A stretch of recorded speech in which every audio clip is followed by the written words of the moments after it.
ugu faafiyay islaamka seef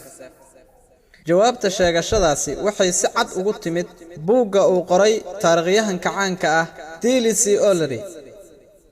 wuxuu ku sheegay kitaabkiisa la yiraahdo islaamka wadooyin kala duwan bogga 8aad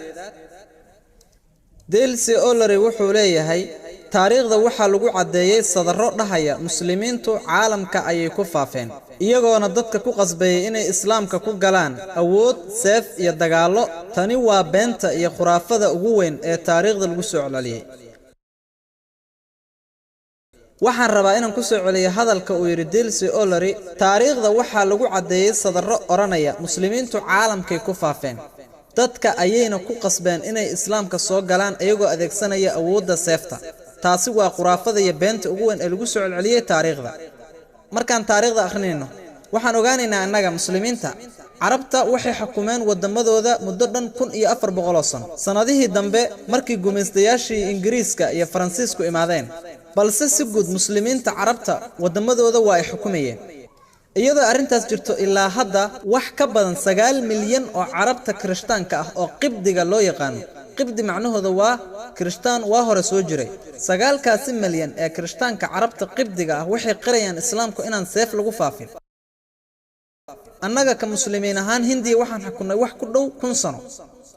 isla waqtiga Hindiya waxay ahayd dawladda ugu xoogan yaani muslimiinta markaa jiray haddii aan doonno suurtagal ay noo ahayd inaan dadka aan muslimiinta ahayn ku qasabno inay islaamka awood ku soo galaan laakiin ma aanan samayn maanta Hindiya wax ka badan 80% muslimiin ma ah 80% kaasi muslimiinta aan ahayn waxay qirayaan islaamka inaan seef lagu faafin that Islam was spread by the sword. Today the largest maanta dawladda ugu weyn ee muslimiin degan yihiin waa Indonesia haddaba su'aal aan idin weydiinayaa ciidanka islaamka ee Indonesia yimid waa kuma ciidanka islaamiga ee Malaysia yimid iyadoo muslimiinta halkan degan gaarayaan 55% waa kuma ciidanka muslimka ah ee aaday Koonfur Afrika waa seefteen Thomas Carlyle kitaabkiisa wuxuu ku sheegay hero than hero worship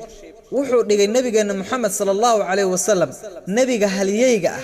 nambarka koobaad nabiga haliyeyga ah wuxuuna kaloo qoray fikrad kasto cusub oo ku jirta aqliga qof waa fikrad degan aqliga hal qof oo kaliya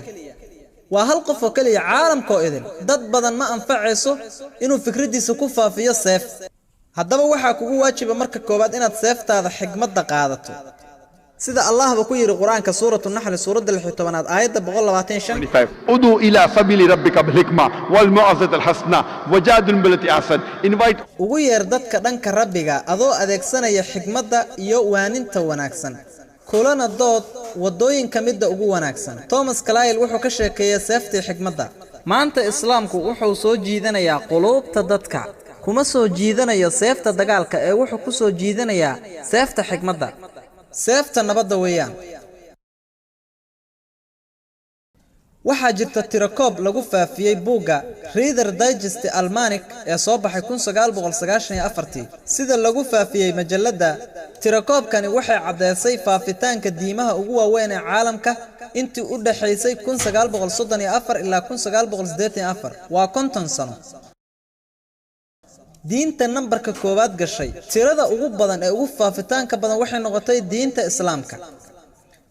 nisba ah 235 kiristaankana nisba ah 47 oo kaliya aniga haddaba su'aal ayaan idin weydiinayaa inta u dhaxaysay 1934 ilaa 1984 dagaalkee malaayiintaasi muslimiin u bedelay waa kuma dagaalkee maanta diinta ugu faafitaanka badan caalamka waa islaamka diinta ugu faafitaanka badan Mareykanka waa islaamka diinta ugu faafitaanka badan Yurub waa islaamka si weyn ay isugu dayayaan inay islaamka afka qabtaan oo hoos u dhigaan si uusan u faafin alle wuxuu ku leeyahay Quraanka suurada Al-Imraan suurada 3aad aayada 54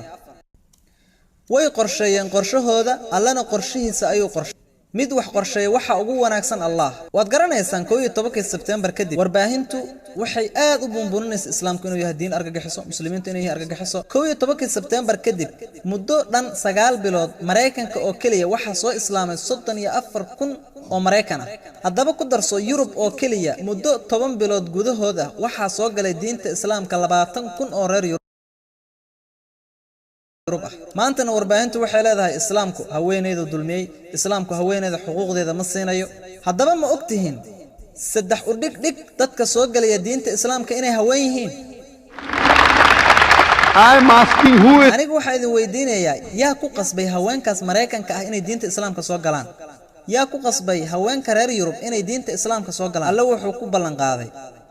quraanka ayuu ku ballan qaaday saddex meelood الله وحو بلن قاضي وكيري سورة الفتح سورة 48 آية 28 يا سورة التوبة سورة 9 آية 6 يا صف اللحظة يكو آية 9 هو الذي أرسل رسوله بالهدى والدين الحق ليظهره على الدين كله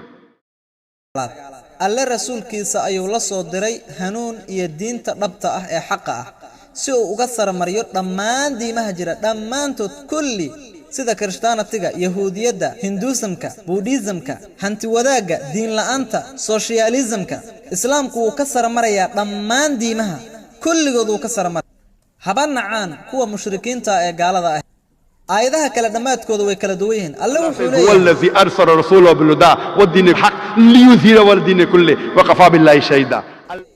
Allah rasuulkiisa ayuu la soo diray hanuun iyo diinta dhabta ah si uu diinta islaamka uga saramariyo dhammaan diimaha kale kirishtaanatiga yahuudiyada hinduismka buddhismka hanti wadaaga socialismka islaamku uu ka saramaraya dhammaan diimaha kale oo idin kulli waa uu ka saramaraya Allah ayaana u kaalmeynaya waxaan jeclahay inaan ku soo gabagabeeyo hadalkayga oraah yar oo ka soo qaadanayo Dr. Adam Berzan Dr. Adam Berzan waxa uu yiri dadka ka cabsanaya inay ku dhacdo qunbulad nuclear ah wadamada carabta ee muslimiinta ah waxa waajib ah inay ogaadaan qunbuladii islaamiga ahayd waa qunbuladii nabadda